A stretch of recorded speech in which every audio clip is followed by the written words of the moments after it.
to whatever this thing is. My name is Jhintro, aka the Legacy Creative, aka the Introverted Socialite. And before we get started with our wonderful, amazing guests that we have here today, just want to give you a brief word from our sponsor, Good Soil. Good Soil is a streetwear brand dedicated to those who are nurturing the infinite within.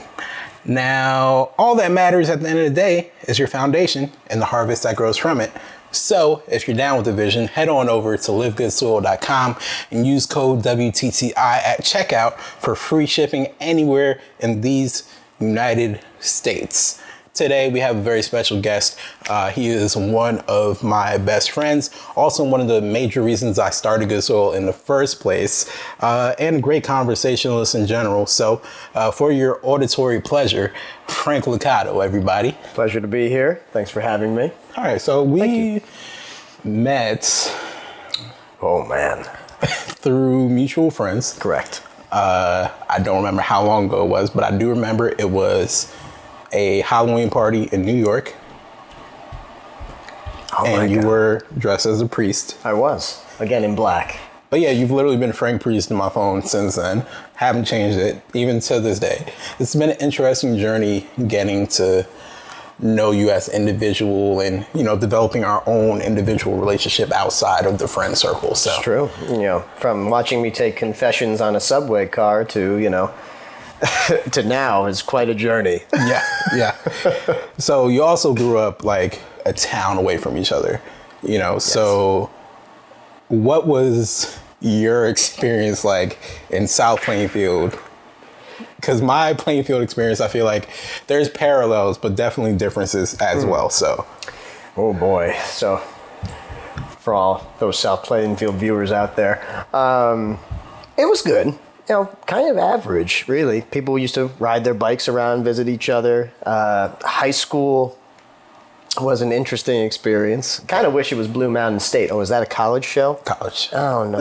Well, I never watched. So. I didn't either. Yeah. It was a great place to grow up, all things considered. I have no complaints. Just, they definitely kept you within like a certain bubble. We did have like forensic science and some shop classes, but nothing about fashion. You know, there was one art class, you know.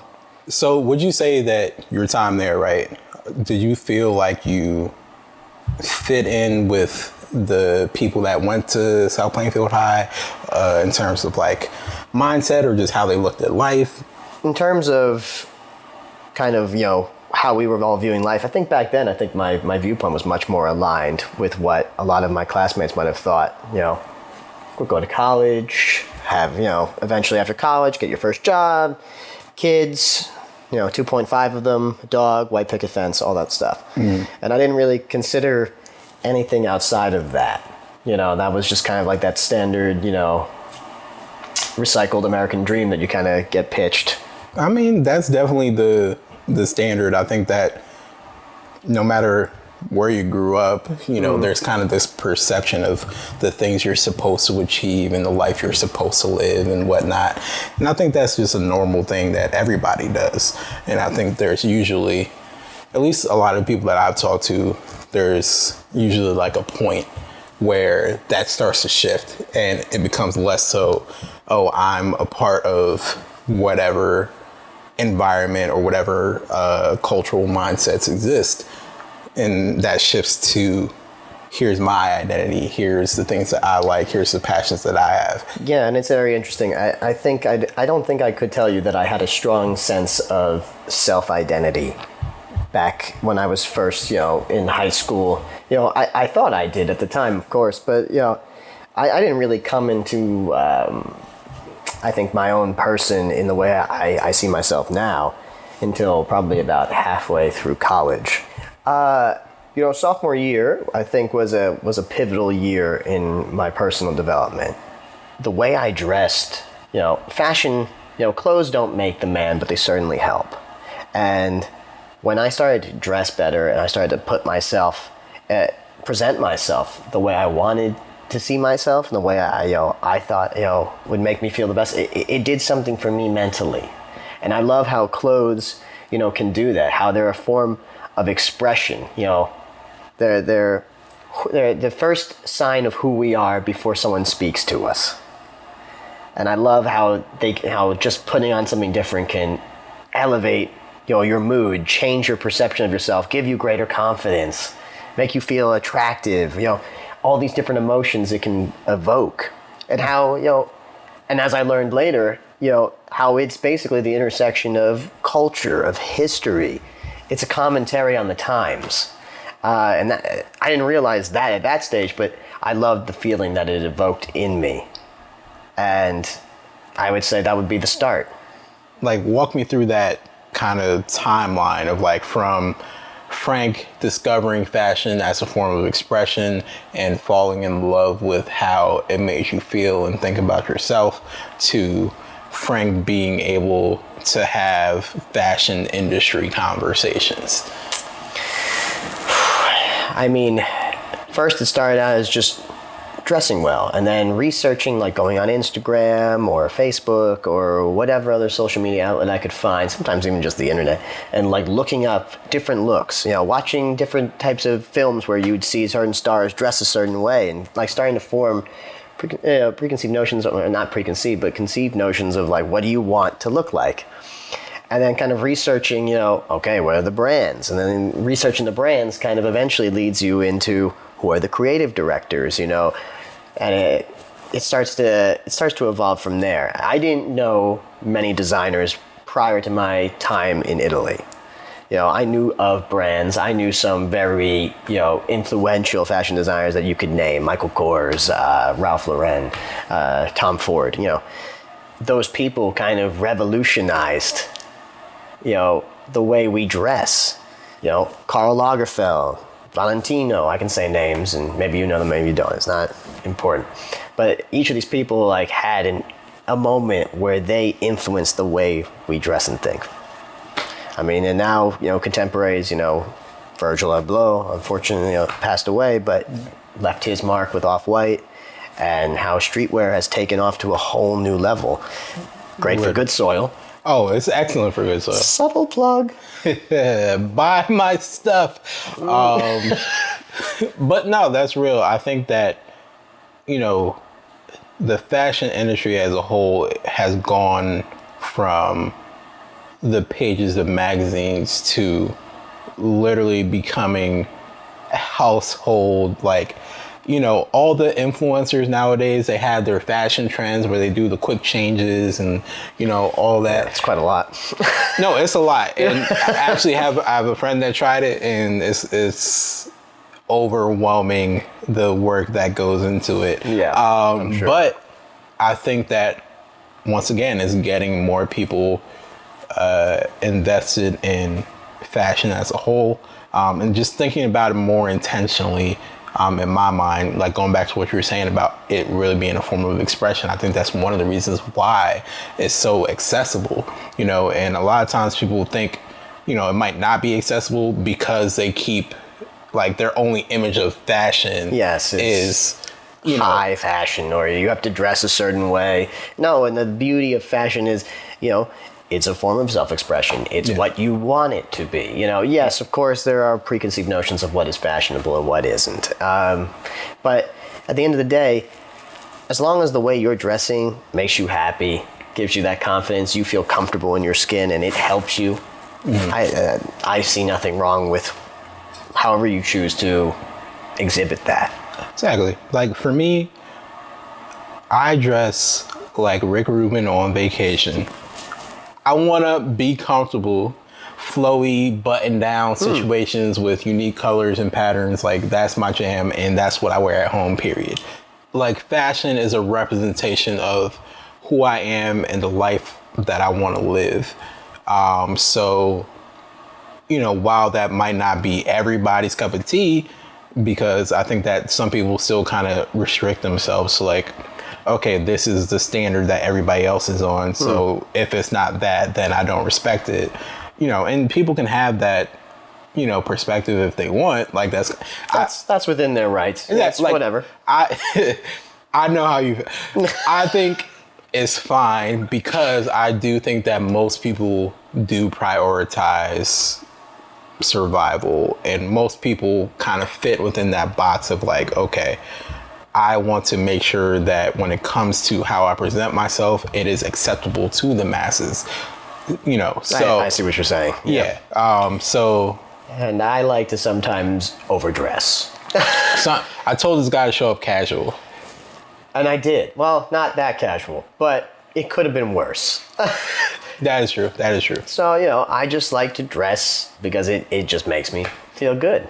And this is why we're the same person, just in different aesthetics. Yeah. The reason that moment sophomore year is so pivotal as well is that I think a lot of things were coming to a head for me, both personal and, well, I can't say professional, but, you know, academically. I was starting to have doubts about what path I was going to go on. I didn't like the image I was putting out there. I looked in the mirror and I just wasn't happy with what I was seeing. And and it reflected in many ways in my life and with relationships with friends and family. So it was kind of that year that I decided to make some serious changes. Gotcha. That was when I always thought fashion was interesting, but it was that moment that I decided, like, I talked to some female friends. I was like, hey, like, I want to, like, upgrade my style. I want to change how I appear, like, give off a whole new vibe. Because, like, up until then, I'd been wearing things I wore since 8th grade because I never grew out of them. It was that dream of 5'10" that I never quite grasped. Just out of reach. Yeah, we'll say just out of reach. So, but it started small, and I would go with my friends to the mall, and I'd have the girls start throwing things at me, and I start trying things on. But I started researching different looks, and it kind of like took off from there. Then I started to like get that fascination with it. I started focusing back on my grades. I just recentered myself and reevaluated what I found was important, what I could control, what I couldn't control, what I should stress over. And as for the academic side, I kind of just decided I would go with the flow for the next year and see what happened. Okay, that's fair. So what did you major in, by the way? Political science, labor studies, and history. Okay, all right. That face says, what are at least two of these things? No, because I think it makes sense just based off of, like, I can tell when somebody was really into their philosophy classes in college. I didn't take philosophy as a major, but I did take philosophy classes. They were my favorite. So, but that makes a lot of sense to me.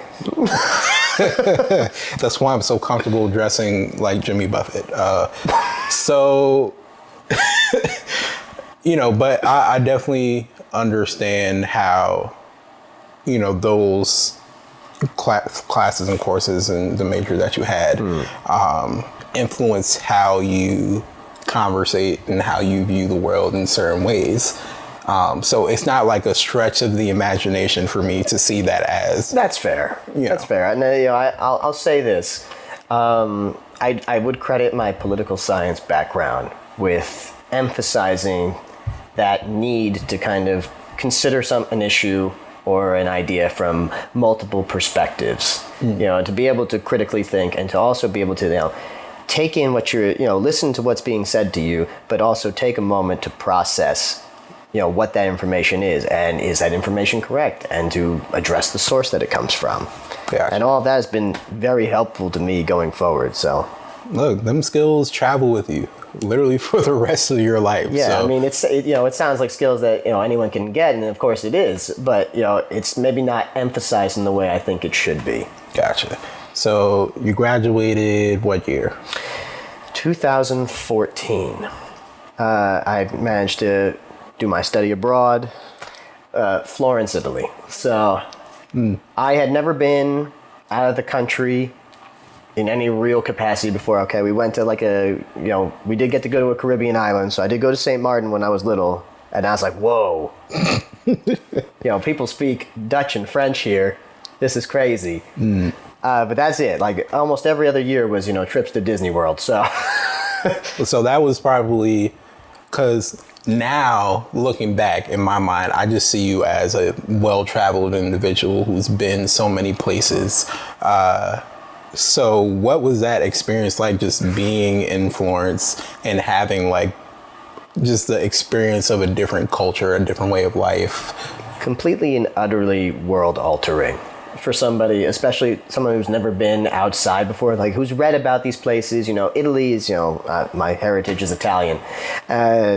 So my grandfather, my grandmother, my great-grandparents, and my aunts and uncles, they all would talk about it. Not that everyone had managed to be there, but we very invested in that culture.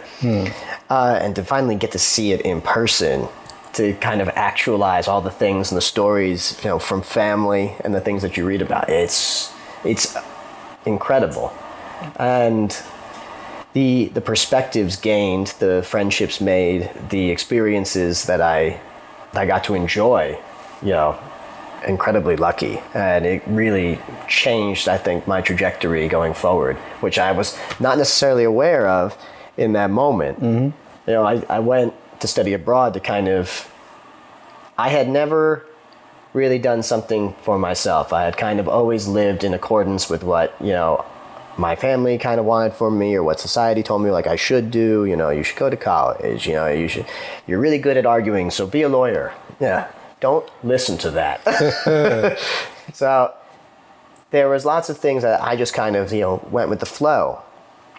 And I knew I wanted to travel. I knew I wanted this experience. And I had been working since 8th grade. I had my own savings. And my parents at the time were not enthusiastic at the idea. Yeah, because that's a money commitment, for sure. But I think that children who usually have that entrepreneurial mind, at a young age, and just consider things like that, they already know how they want their life to be expressed intrinsically, right? They might not be able to necessarily communicate it or manifest it, instantly whenever they want to.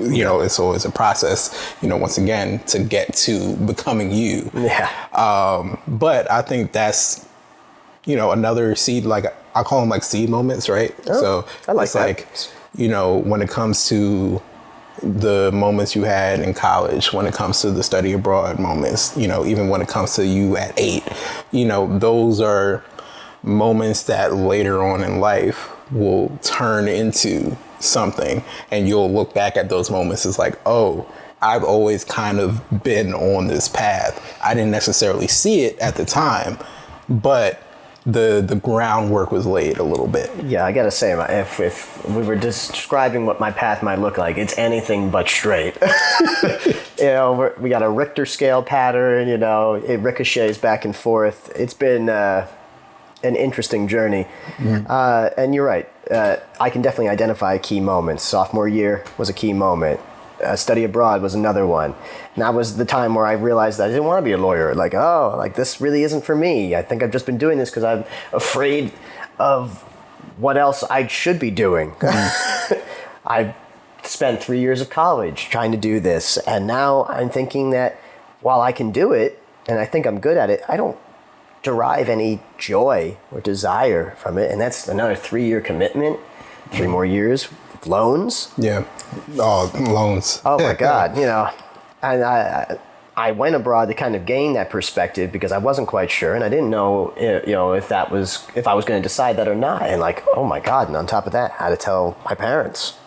Which, whoa, whoa! For those of you out there with parents with high expectations, yeah, I know them. A lot of my audience can relate. I can definitely relate. So that was definitely a shock for them, I'm sure. I had that year might be their favorite and least favorite year in so many ways of dealing with me because, well, we fought each other about me going, and I said, listen, and this was the first decision I ever truly made for myself. And I said, listen, I'm going to go. I will use the money I earned to pay for it, but I want to experience this.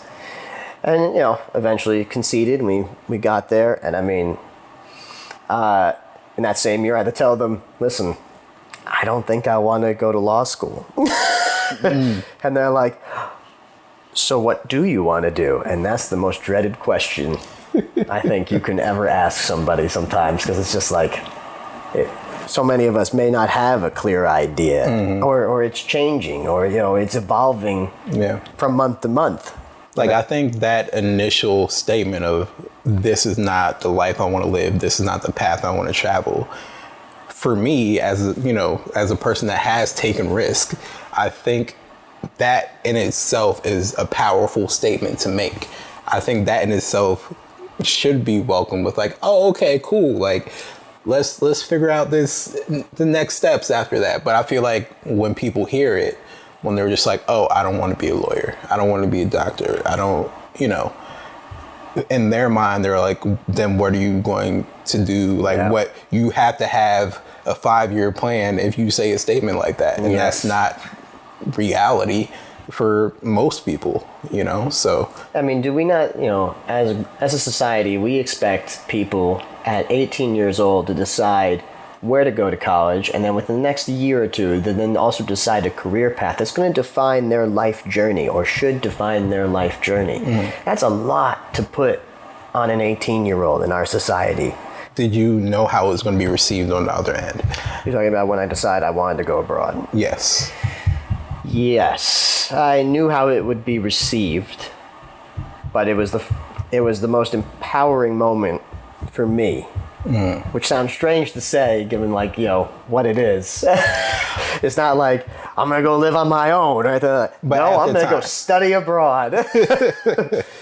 But it was a pivotal moment for me because I had never really balked against my parents' expectations or what they wanted, and that and that was the first time I decided something for me, and it colored me in a whole different perspective that enriched my life tremendously. And when my parents and my brother came to visit, my dad still talks about it today. Is like he's so happy I made that decision. Like it was the best thing for me, and I've made some great friendships from it.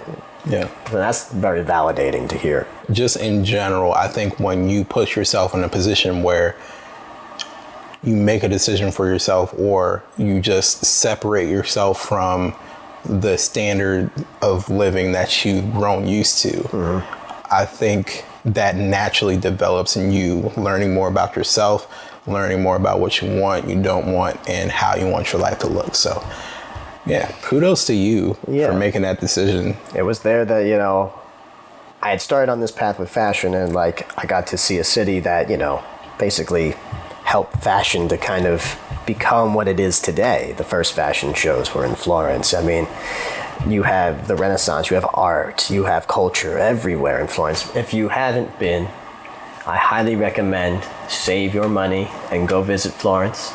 It's a beautiful city, one of the most beautiful in the world, and I don't say that lightly. What do you do for work after?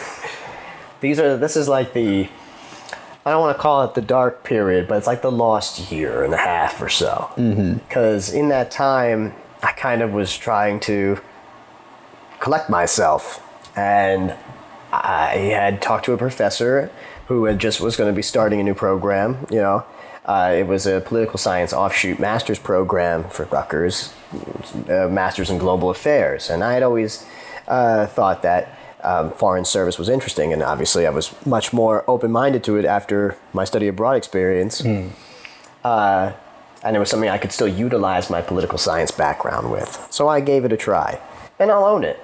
One semester, I hated it, and I left. And I lit that money on fire doing so. But you live and you learn. These are the mistakes we all make. I tried, and it wasn't for me, and I said, okay, that's it. And I quit, and my mom's like, oh my God, what are you going to do now? And I said, I don't really know. And it took a little while. I kind of stumbled into project management, and it's something that I think is crucial and fascinating. I like project management because it's being that nervous system in the business. You get to talk with all the different cross-functional teams. You can be a jack of all trades, master of none, but you're the central point of communication of organization. You have to interface with a whole number of cross-functional members in your team. It can be engineering, it can be controls, it can be operations, sales, marketing. You're talking to a lot of different people with a lot of different specialities, and you kind of have to have enough knowledge to be dangerous, but not enough to be considered an expert. So at least that way, when you're speaking with them, you can communicate and you can understand what they're saying. Getting to be in that kind of leadership position where you're not necessarily their boss, so you have to negotiate. You have to kind of work with them. It's the ultimate form of teamwork, essentially. And being that point person, nice. I think it's a fascinating career path. So I guess I want to understand the moment that you decided to give it up, right? Because I feel like it's an exciting job. You get to travel, the aspect of, working with different departments and kind of navigating all, there's a lot of plus sides to it, right? And it's definitely easy to, focus on the glamorous side of things, or the glitzy or the great things about it. And, of course, like any job, there's negatives. And the traveling was very small. It wasn't like it was like I'm doing that every week. And yeah, I did enjoy working with the teams. But something about project management is it's very transferable. If you're going to be a manager, to have project management skills is going to be crucial. If you want to be an entrepreneur, to be a project manager is going to be crucial. So I wouldn't consider me giving it up. It's just maybe a evolution of what I was already enjoying. I had moments where I talked with coworkers who had, this was their life. That they only worked at this one job their entire lives. And I had to take a moment to myself to figure out what is it that I want, because there was opportunity to maybe stay there, to grow in some capacity. It offered stability and, for some, comfort, which I think is, great, but also dangerous. And I guess I had started to think about all those business ideas that were flopping around in my head, and started thinking about, other things that interest me. And I knew that this wasn't the last stop. I didn't want this to be the end of my story. And I decided I kind of was going to gamble on myself, because before anyone can invest in you or believe in you, you got to be the one who does that first. So I handed in my 2 weeks, probably around 3 years in. We were at a crossroads. I had the choice. It was either stay with this job and go down this path, or get up and get moving. And I decided, I was like, well, I'm gonna take a gamble on me. Taking that gamble, right? Did you do any groundwork before it, or do you feel like it was kind of just I need to get out of this context so that I can place myself in a different one? So what I did, I wouldn't necessarily recommend to everybody out there, because I would say it was impulsive, but not impulsive. So it was done in a manner that may seem impulsive, but it was something that I had given a great deal of thought about for months and months and months and months. And I'm somebody who will think about the same topic from 20 different angles to ad nauseum. So I knew that I wanted to do this. The way in which I did it was quick.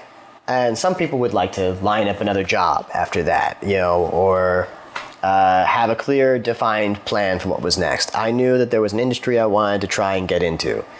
But beyond that, it was kind of flying by the seat of my pants, in a matter of speaking. And when I left, 3 weeks later, I was in Japan.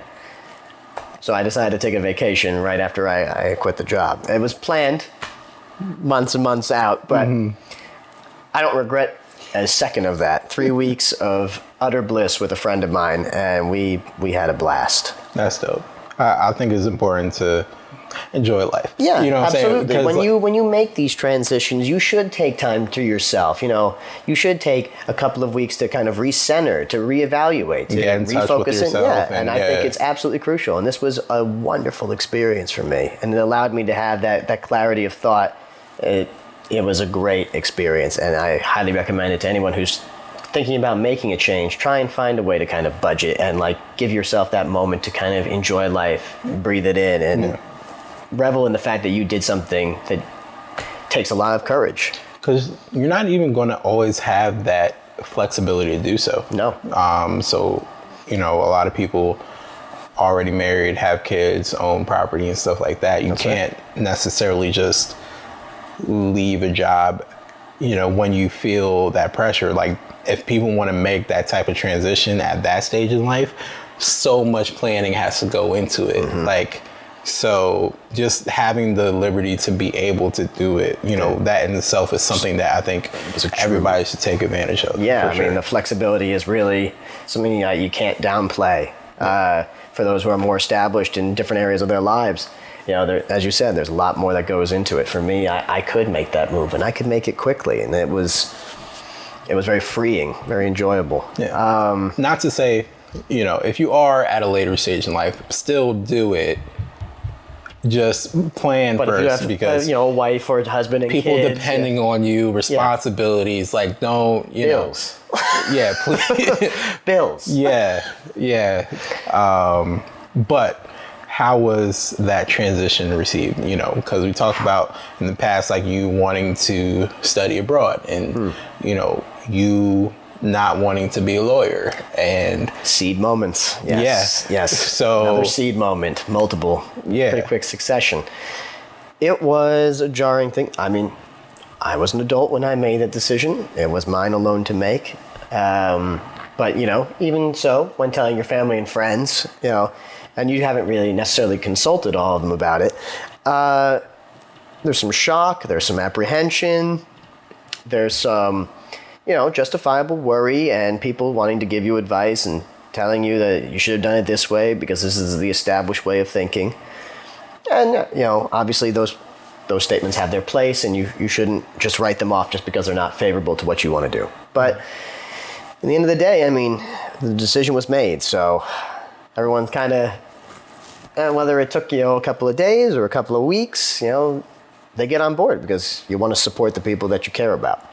If you care about somebody and you want to see them happy and you want them to live a life that suits them, you do end up getting on board. Yeah, and you know, I've always kept in mind that my parents, you know, they just want me to be happy, to have a stable living, and a lot of their apprehension doesn't necessarily come from the fact that I'm choosing something, but that it's not a sure thing in their minds. You know, like law school meant you were going to be a lawyer, and that was a very simple trajectory. And you know that a lawyer makes good money, and like these other decisions I've made, like were, you know, very fraught with, you know, chaos in a sense, or uncertainty.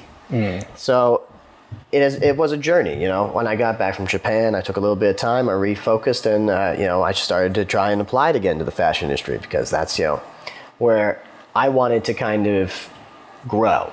I knew I had business ideas that I wanted to pursue, but I thought before I would do any of that, like, let me try and get my feet into the industry, kind of experience it, get an idea for how it works, because I had never done anything like that before.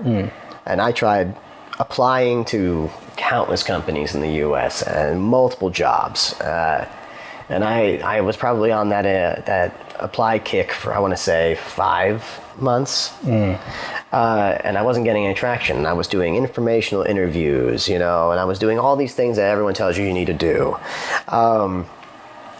And one woman I spoke to was just like, have you considered education? You know, if you're not getting traction, even though you have the requisite years of experience, you know, they're just not in the industry, maybe go back for your education and try and get something related to the fashion industry. And I thought it was interesting. I played with it at the time. I wasn't sold. But I figured, well, doesn't really cost me much to submit an application and see if I get in. And so I threw applications to Parsons, to Polimoda, and I did look at FIT, but they required 3 years of experience in fashion to apply to their master's program. Oh, wow. Yeah. So I was like, well, I have the 3 years, but I don't have the industry experience. So, and I think there might have been 1 or 2 more schools, but the names escape me right now. And some of they're decent schools. You know what I'm saying? Like, I took some courses with Parsons, like, you know. Oh, really? I did. Oh, yeah, that's right. I remember you telling me about that right before I left, too. Yeah, so, you know, understand the value of those things, because there's just knowledge that you wouldn't think to digest otherwise, right? So in my mind, I'm thinking like, okay, I know I have a vision for this brand.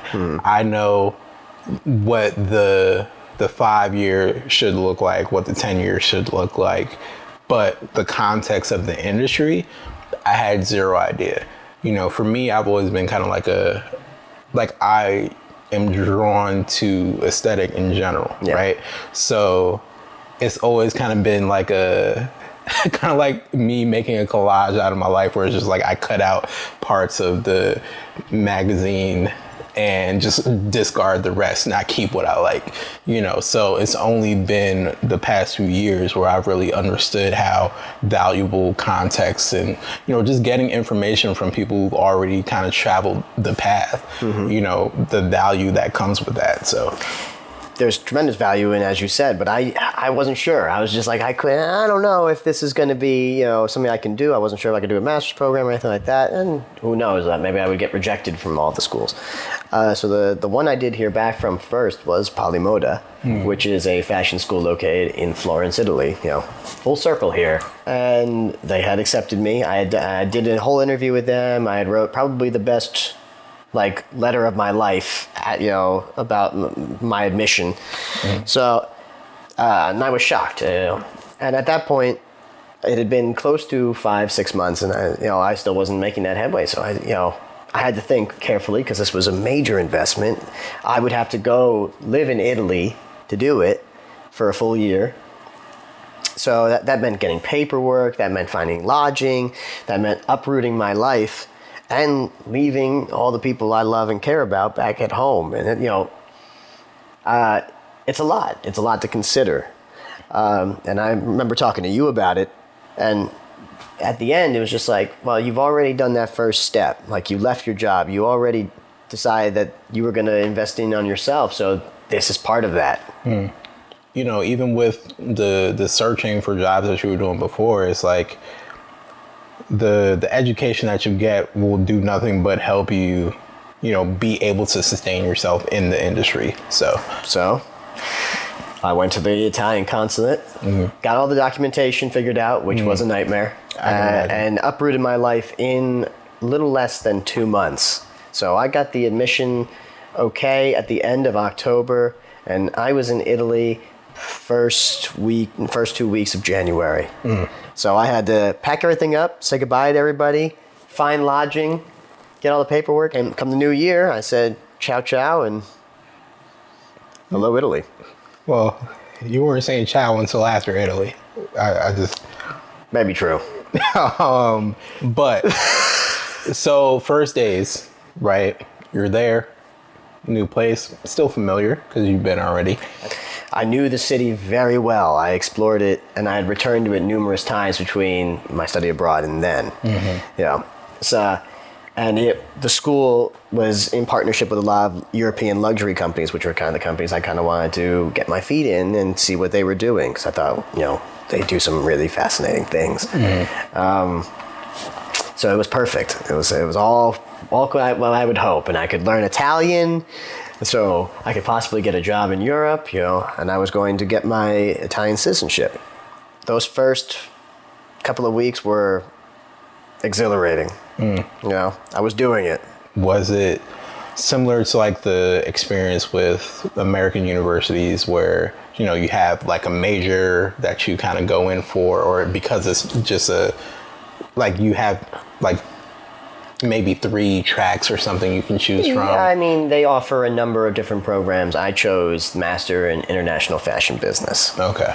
So it was more focused around people who wanted to get a kind of more well-rounded view of the fashion industry, and those who wanted to possibly strike it on their own and start up their own businesses at some point, which is what I wanted to do. I wanted to know how to be able to kind of run my own business when it's, you know, in those foundling stages and get an idea, because I had no clue.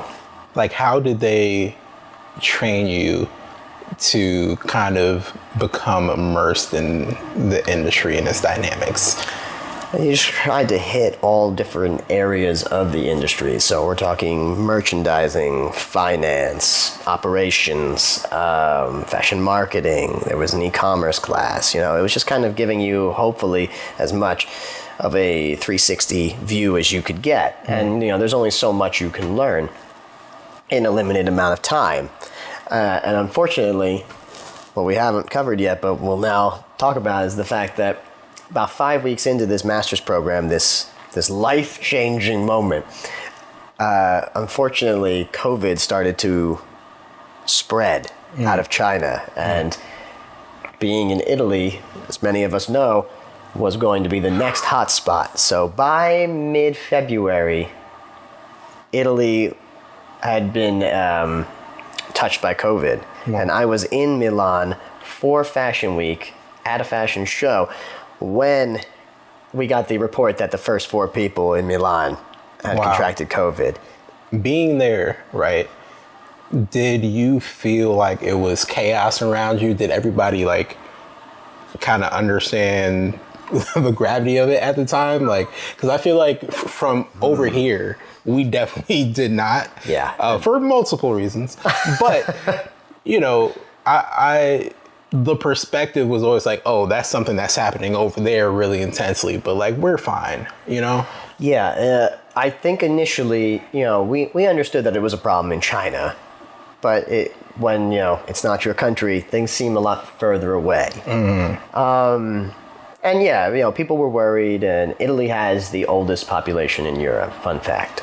So we left Milan, but unfortunately, I would say within the week, Milan and Venice became infected. So they started imposing a quarantine that nobody in those 2 areas, eventually the provinces that they were located in, could leave. But by then it was too late. It started to spread. And I'd say Italy shut down as a country within 3 weeks. And my school went from being totally in person to being online on a platform that none of us had ever used within a week. Wow. 2 weeks max. So how did that hit you? Because I'm sure having the experience of I'm in Italy, I'm going to these classes, I'm, going to all these interesting locations and learning so much directly from, What a loaded question. Yeah. It is hard to find a concise amount of words to explain what I think I felt, what many of us felt. We all had an experience during COVID, so I can only speak to my own. And at one point, devastating. You make this move, you invest so much of your life savings, your money into this. You don't have a job. This is kind of your moment. You've put it in. You've rolled the dice. And now I'm somebody who learns very much more by being in class, having that visual and that interaction with my proctors. Going into online, being stuck in the same room for 8 hours a day in front of a laptop, it was really hard. And then dealing with the fact that the expectations of what this year was going to be were very quickly unraveling. It was very tough. And I went through almost I would say the 5 stages of grief. Oh, wow. But that's real though, because it's literally, and I say this for, breakups and stuff, right? Where it's people kind of feel a way about the mourning process, but you've literally intertwined yourself with this other person so deeply, and then it's just a sudden severing of that connection, so in this case it's you had this image of what the experience was going to be, and it was suddenly stripped. So, and that's the toughest part, is adjusting to that new reality and accepting that okay, this is not something you can change, not something that you have any power over. So now you need to push forward. And the school did not let up. If anything, they doubled down on the work. Oh, wow. And it was rough. I mean, to give you an idea of Italian lockdown, just on a quick side note here. So we literally couldn't leave our homes. There was only 3 reasons that you could leave your home in Italy. 4. It was 1, go to the pharmacy, 2, go to the grocery store, 3, go to the hospital, or the 4th is returning from one of those locations. So they had given out documentation to people who owned hotels, apartment buildings, everything, distributed it. So we have to print out these pieces of paper, have identification, say where we're going, where we're coming from, the addresses, what time we left, what time we're planning on returning. Yeah. Passport for Americans, because I didn't have any other form of identification. And like, if you lived in a hotel like I did, like they needed to sign it as like a double confirmation. And you could not be out past past sunset. Incomparable to anything I've ever experienced in my life, and it lasted about 3.5 to 4 months. In general, the context of the workload in itself is a lot, right? I don't know how to count with my fingers. Context of the workload is a lot. The context of the lockdown, which was way worse than anything we've experienced over here, but having to navigate all that just to live regular life. How did you kind of get through? I was lucky that I lived in a place called the Student Hotel. Not because of the Student Hotel, but because I shared that place with a number of other people from other countries who didn't leave. And we were all kind of trapped together. So it was kind of like, and it was like almost like being in what I would imagine, because I've never done it, like a doctoral program where there's not much time to do anything else, and the little time that you do get is spent living it up to the fullest, let's say, because that's all there is. We could go down to the kitchen and spend time together. We cook, we would, partake and drink and play card games. And that was kind of like the mental maintenance, because everyone's kind of dealing with this. And like our realities are kind of crashing around us. Our plans are melting in front of our eyes, and you can't do anything but just kind of go with the flow. And you have no idea what tomorrow is going to be. So you get through it with the people around you, and you know that they're also going through the same thing, and you can kind of band together on that. And just the fact that, like, okay, well, I'm here, I'm in this program, I have to go forward. There's no backpedal. There was an option for most Americans to evacuate. And the government basically mandated that all American students leave Italy. And they did.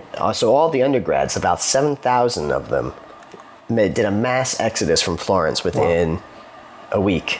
Wow. And the only reason I wasn't forced to go is because my program wasn't affiliated with an American university directly. And I was a master's student. So I got to stay. And I chose to stay. Thinking that maybe I could outlast this and we'd get back to class as usual. Hindsight 2020. Yep. Yep. And there's a joke in there, 2020. Oh, that's rough. I'm never saying that phrase again. Yeah, really. Like it's retired. Because so I've come all this way, and who knows what America was going to be like? And at least that one. Yeah. you made a call. Saw that coming. Yep. Yeah. But that's really like a message on endurance, and just like, because that situation could have been played out so many different ways, but your commitment to riding it out, just the favor in you not being in that 7,000, like all things kind of lined up for you to be able to do it, but you still made the decision to continue. You make the best of your situation. And at that stage I was like, well, I'm not going to give in. So you just march on forward. All right. And I won't say that every single day was a win. You have your ups and downs. Of course. And it's challenging, and it doesn't feel as rewarding to maybe do your classes online. When so much of the value is derived by being in person and getting all those different experiences. Like they had rendezvous with people in the industry. There was trips planned. There was so many things we lost out on, and it was a true tragedy that we weren't able to recoup. I was reading a post online that was quoting Muhammad Ali, and it might be a real quote or not. You can't even tell nowadays. But it's essentially him talking about training, right? And how he hated literally every second of it. But, you know, he kind of pushed himself to endure through it so that he can become the greatest of all time.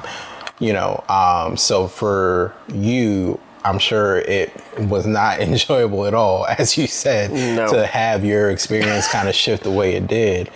However, I think that endurance sets you up for future successes. Yeah. You know? So I will say in that regard, it did build some self-confidence. I survived. I came out the other side.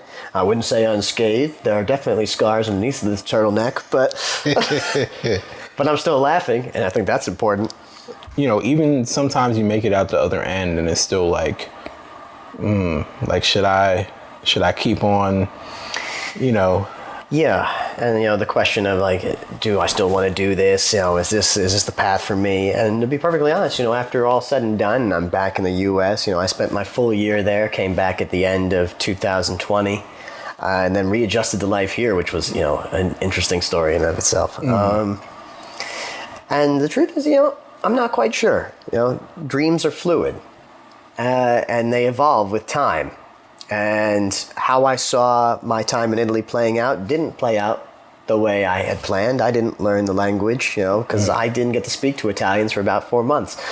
So, despite living there, there are so many things that, you know, kind of hinged upon this preconceived idea of how it was going to go. So, I've now had to kind of readjust.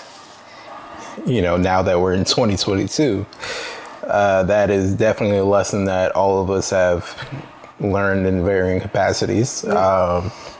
You know, but even just within that, I think there's a certain layer of grace that you can kind of give yourself where it's like, one, you're not the only one that's gone through things during this period, but Correct. two, even just coming back, I feel like, you know, there was probably an expectation of, okay, hit the ground running. Yeah. All these jobs are going to be lining up because I went to this school and, you know. Yeah, and it's just doubly funny, I guess, you know. I chose to make this life-changing decision.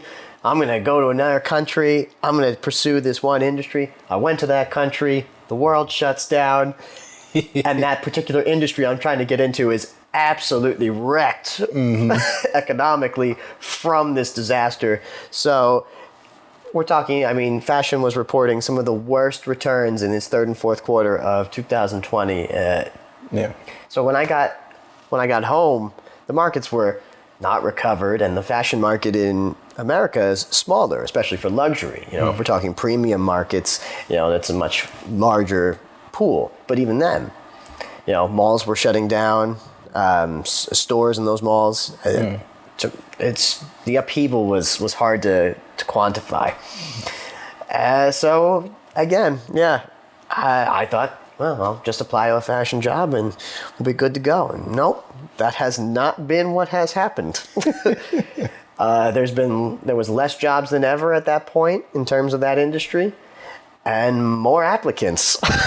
Ooh, yeah, that's real. Because even people that had jobs who already had the experience, some people were let go. Yeah, you know, I'm sure the competition for just regular entry level things. Yes, it's crazy. Yeah, there are people who will take entry level jobs now who definitely have far more years of experience than needed. But you know, some people just want to make that change, or there are so many different reasons for what's going on right now, and I've had to kind of readjust the track and realize, well, maybe I won't get to make it right into fashion, and then how to spend that time in the meantime while you're trying to find that next part of the journey. You know, I've spent looking at the businesses that I've dreamed of creating. You know, I've worked with the SBA, Small Business Association.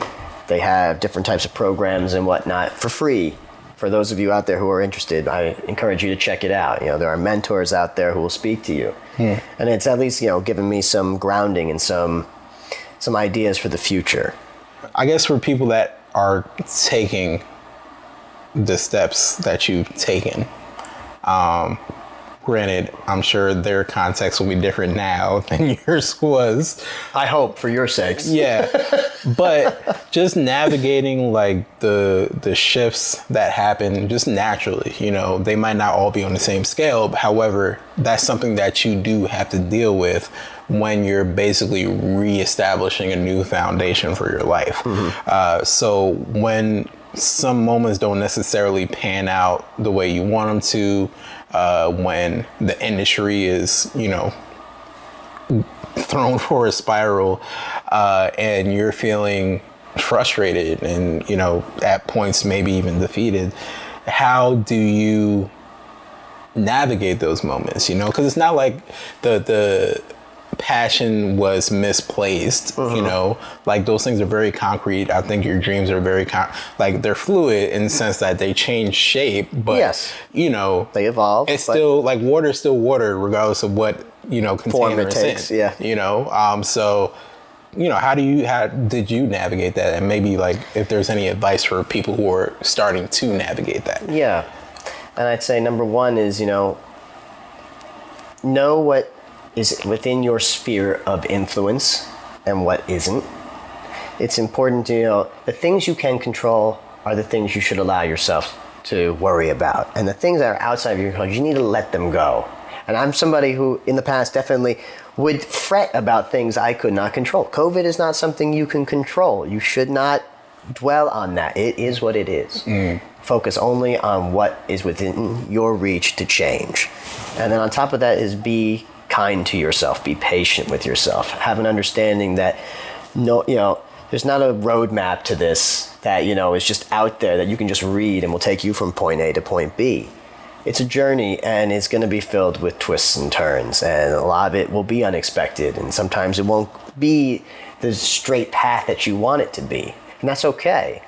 That's totally fine. Just be kind to yourself and realize that you'll get there in your own time, in your own way. Don't compare yourself to others. Don't allow social media to suck you into this false narrative of what life is for everybody else. You know, be kind to yourself, love yourself, and take every day and the little steps you make as progress. It doesn't matter if you move an inch. It doesn't matter if you move a mile. Any movement forward is progress. I mean, honestly, that helps me too. Like, if we're being 100% real, I think that starting a streetwear brand in the middle of the pandemic was a risky move. Well, you didn't know it was going to be a pandemic. Oh, no, I definitely didn't. We talked about it before I left. No, 100%. Like, the plans were already in place before it was anywhere close. And I encouraged you to do it. Yeah, no, this is your fault. No, but like it was definitely a plan, you know, pre-pandemic. However, I think that there was definitely space for me to maybe delay starting. However, you know, kind of going back to what you were saying, it's a different context, but like, you know, you said you would rather have traveled to Japan, would rather have left a job and, you know, really committed to the fashion journey and whatnot, instead of staying another year doing project management, which is something you actually didn't mind entirely. True. And I think the thing about that, as you said, you know, I will never regret going to Japan. I would regret staying. I think another part of this is like, I'm glad that I made that effort. I'm glad I didn't leave anything on the table. I'm glad I'm not saying, well, what if I did that? And it's okay that it didn't pan out exactly the way I expected or wanted it to. That's all right. Yeah. You know, failure is a part of the journey, and it often, you know, informs us and makes us stronger. I even think we should start to kind of shift the language a little bit, because we do sometimes define things as failures that aren't necessarily failures.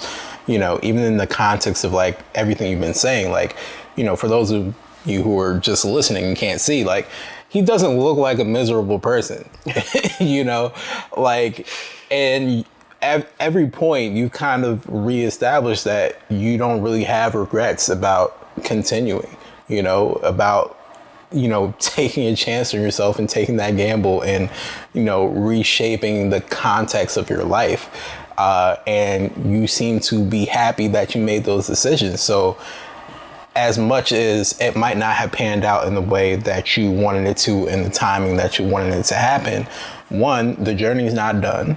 Yeah, you know, that's but true. also too, at this stage of the journey, you're still doing great. You know, like it still benefited Ups and you. downs.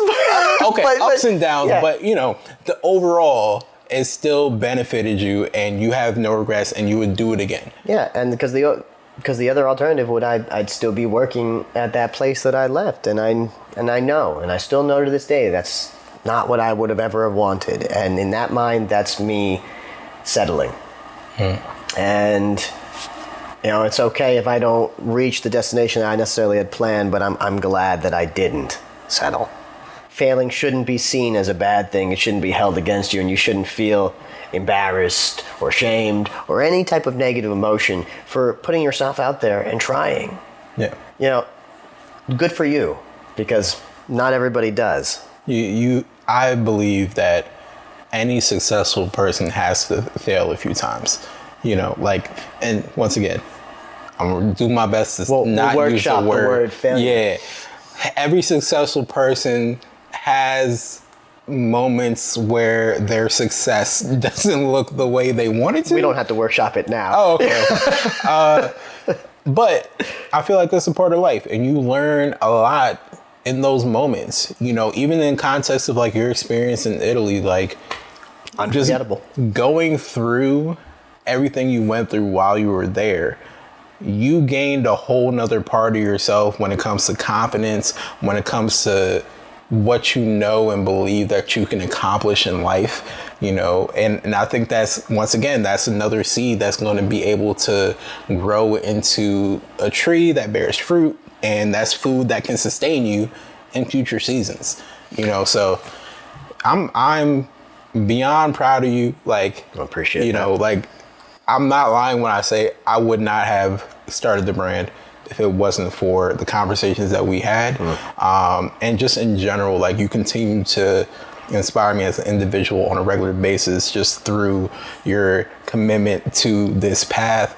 And even if you take a job in the meantime until things get worked out, that doesn't mean that the path is done with. That's right. You know, it doesn't mean that you've given up or that you're a failure or anything like that.